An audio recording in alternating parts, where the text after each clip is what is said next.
Welcome to Pax Europiana, this time here from Karlskirche. I want to guide you through my proposal here, what we need to do for European Ukraine. It's now 5 months since we started, also Russia started that war. We started that situation, the new escalation of the war, and it's time to have a more decisive European response. Of course, you know, Europe is a soft power in many ways.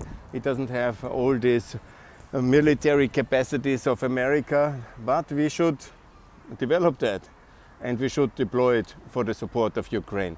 It's very important at this moment that Austria ends its neutrality towards Ukraine. It's moral bankruptcy what Austria has done, and that we join NATO is the logical answer.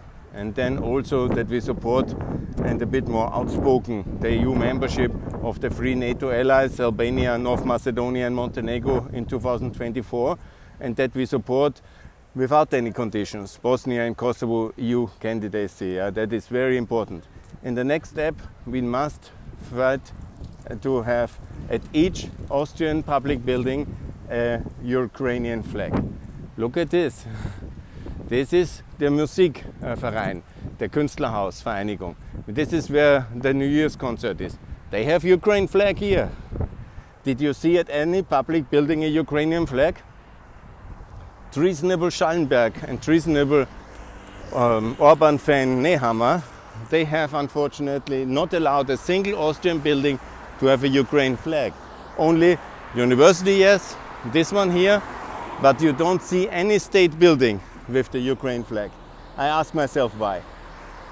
Question is, and answer is easy, because they have opted to serve Putin. They are on the Russian payroll, directly or indirectly via Wolfgang Schüssel and Mr. Leitl, who controls the Chamber of Commerce, and they are very much serving Russian interests. They are boycotting NATO membership.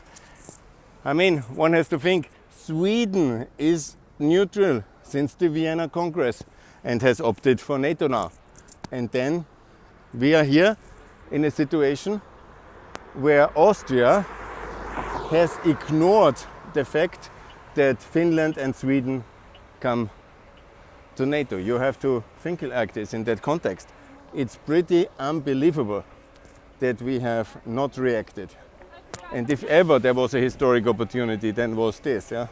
And it's still ongoing. But the Austrian elite, who since 15 years is sold out to Russia, has neglected this opportunity.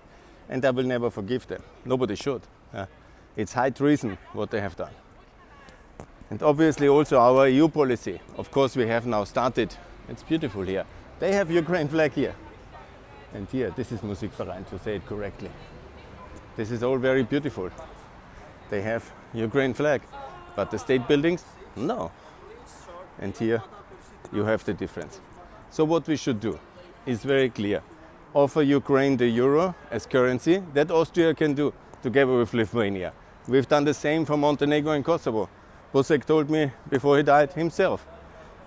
I offered this proposal to have the euro for recognition for Serbia. He invited me, he was not in favor. And he told me off, and he explained me that he himself has done the euro introduction, or supported it against the Bundesbank in Germany. So we did it 20 years ago in war to have currency stability for Kosovo and Montenegro. So why don't we do it for Ukraine? It's so logical. Now Ukraine has 25% devaluation again, and more to come.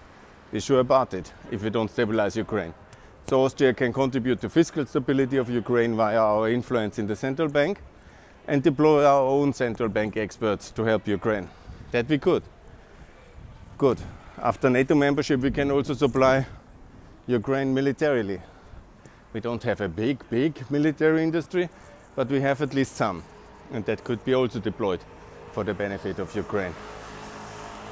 And we could end this terrible neutrality as a role model, because I have already published 5 years ago that when Kurz, the servant of Putin, went to have this kind of quite terrible statement that Austrian neutrality would be a role model for Ukraine after the Russians have taken 2 parts of the land I couldn't believe it. What's going on? That was my first break with Kurz. And then when he went to endorse Putin in his fourth election campaign in 2018, that was the final break. I mean, this kind of paid stance only Haider has done with Gaddafi and with Saddam Hussein. For millions of dollars they went against all Europeans to the Arab dictators. And now, in order to refund his election campaign of 2017 and all the finances he got via indirectly Wolf, Deripaska, Firtash, I don't know exactly how it was, but normally it works like this. The oligarchs tax for Austria, like Firtash and Deripaska, they have their business partner, and these business partners then, like Austrian ones, they hand the political money towards the election campaigns. That's how it works. And that's how it worked as well in 2017, absolutely for sure. And you can go to any investigative journalist if you want to have any proof. And I call Alma Sadic to simply prosecute me for libel, and we will see who is right or wrong. Yes. Here I showed you already yesterday the Schwarzenbergplatz and all this missing monument for the Americans who have basically won World War II, and 1,000 billion sent to the Soviet Union, with the result of the Soviet Union overtaking half of Europe. Complete disaster. But it's America who liberated us from the Nazis and who kept us free from the Soviets. And we have no single American monument here, but all this Stalin-esque kind of worship of a socialist murderer in the middle of Vienna. It's outrageous. Anyhow, on a more positive note, I was now bringing the Ukraine flag to the center of the town and asking Mr. Schallenberg to lift it. And immediately there were some Ukraine tourists and they started to sing the national anthem. It was very good, very touching, very moving moment. And I liked it. Yes, here everybody is welcome in our beautiful city. Even Russians. I'm not personally accusing all Russians. In the 90s I was very active, but they are welcome as refugees. We should be more open and open our labor market to them as well. But everybody who is politically active here must be under surveillance. There is no doubt for that. Yes. This is very beautiful here, the first district. Beautiful and amazing. I love it. That's not so nice building here, what's happening here. Anyhow, probably state-owned building. Good. What I wanted to say is the $1.5 trillion package, because I have to remind Mr. Linder is now, the German finance minister, is now freshly in love and marrying. That's good for him. I wish him good luck. It's beautiful. He found new love. So happy. But he's blocking the big debt deal. And there is no doubt that we need a big package deal, because we have to fund the cost of the war, the Ukrainian reconstruction, the rearmament of Europe, the energy transition, the energy and rail infrastructure integration and enlargement. We have to fund it. It's an extraordinary task. So we need extraordinary financial means. And the cost of cutting off Russian gas will hit our economy, so we have to balance that out. The Germans tried via the gas market, but it's not really working, and there's not so much feeling of solidarity inside the European Union with Germany just to buffer the gas flow if the Germans are not ready for a debt deal. Because the logic is very clear. All of this has financial consequences. Railway infrastructure, Ukraine integration, instead of the Black Sea, to build all this railway connection and put Ukraine on the European railway system. The highway integration, the energy system, the blow of the energy system, it's huge cost. And of course we need a common European price agreement and decouple us completely from the Russian energy market. All these costs. And it has to be shared over time and over all European taxpayers. So I call for this 1.5 trillion deal, and it's very logical to have that done, and we can do that. And it's good. And we will be very successfully together. So that's my call here. And that's very logical. If we add the nuclear rearmament of Europe, yes, we can discuss that. We can discuss that. I think yes. And what else we need to add? It's a lot. Maybe we need 2 trillion. It's possible when you think about it. But we can do it, and it will be not inflationary if we add the integration of the 60 million Eastern Europeans, if we add inflation, the opening of the labor market, the integration into the euro system.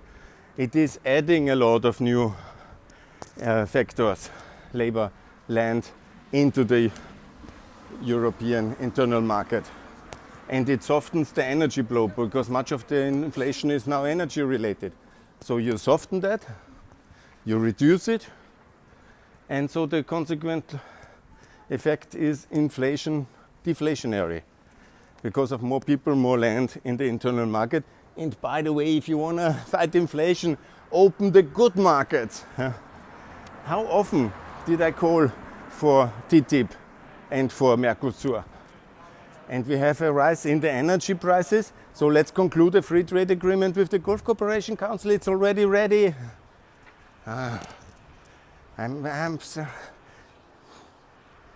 People know zero about economics and zero about the European Union, but they are big kind of politicians in a land full of blind people. The logic is, if you have inflationary pressure, you add more to the factor markets. So that means very clearly, make the free trade agreement with the USA, with Brazil, with, of course, the Gulf Cooperation Council, with Australia, with New Zealand. All these things should have done 10 years ago. Very annoying. Anyhow, yes. I will now guide you a bit through Stephansplatz. Very beautiful. And then I will add to that beautiful debate. Here's the Ministry of Finance. This is the institution run by Magnus Brunner, who I will send this video. And I will ask him seriously, Magnus, yeah? Don't you know the FTA with the USA? Don't you know Mercosur? How come the ÖVP is against that? How come we are not in favor of a free trade agreement with Australia? How come we are not in favor of all these free trade agreements? Australia we have now concluded. No, New Zealand. Where's Australia? Where's Indonesia? Is palm oil really such a big issue? Hello, Magnus. Don't get me started. I'm working since 20 years on the free trade agreement with America. And Orban, the new ally of the Christian Democrats in Austria, is calling for a fight against the West. I mean, he is absolutely blackmail compromat from Putin. And we do outsource our economics now to Fidesz. It's outrageous. It is outrageous. Anyhow, good. I will keep you posted on this beautiful day from this beautiful town, which works perfectly fine without Russian oligarchs here. And anyhow, many of them have saved themselves and their assets. And Austria has done really only the minimum and looked both eyes closed when they were just transferring it among relatives. When one guy was sanctioned, Deripaska put his cousin on the list of his properties in Austria. This is how it works. This is Austria for you. And then visiting Orban and doing these things. Outrageous. Really like a persiflage of foreign policy, like a provocation for me. This is such an intellectual disgrace and such a low level of economic policy, only by the greed of the few. This has nothing to do with market economy or with serious center-right-wing politics. This is really just get rich quick by the few connected on the cost of the many. Yeah. And then full populism against everything which is decent, lower taxes. I mean, you know, for example, instead of really doing serious tax reform, they do this populist kind of persiflage, and then they continue to block Mercosur. I mean, and just under enormous pressure, they have agreed for Ukraine to have candidate status. I mean, that was something I have called since 10 years or since 2017, actively campaigning, and in Austria they were all against it. Now it's anyhow happening, and all the other things will also happen. But I ask myself, why can things only happen under the Russian hammer blows? Do we need Russian artillery to learn center right-wing politics? Do we need Russian artillery to learn about European unification? What kind of European unification is this? What kind of political party is that? When you always can do serious politics when there is war. Do we always need war? Very annoying. Good, the deal must be the 1.5 trillion. The longer we wait, the more expensive it gets. And because when we do this big economic readjustment with this big deal, then of course this will have huge consequences. The Americans will take us more seriously, the Europeans will take ourselves much more seriously, and also we will be taken much more seriously by our enemies, by Russia. And only then we can really convince them that we are very serious, because that kind of economic policy will of course allow us to be very seriously taken by our enemies and our friends.